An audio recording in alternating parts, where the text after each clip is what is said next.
ॐ आञ्जनेयाय नमः। ॐ महावीराय नमः। ॐ हनुमते नमः। ॐ मारुतात्मजाय नमः। ॐ तत्त्वज्ञानप्रदाय नमः। ॐ सीतादेवी मुद्राप्रदायकाय नमः। ॐ अशोकवनिकाच्छेत्रे नमः। ॐ सर्वमायाविभञ्जनाय नमः।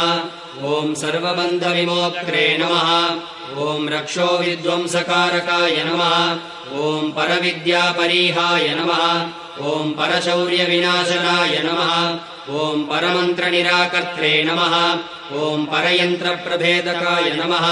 ॐ सर्वग्रहविनाशिने नमः। ॐ भीमसेनसहायकृते नमः। ॐ सर्वदुःखहराय नमः। ॐ सर्वलोकाचारिणे नमः। ॐ मनोजवाय नमः। ॐ पारिजाततरुमूलस्थाय नमः। ॐ सर्वमन्त्रस्वरूपवते नमः।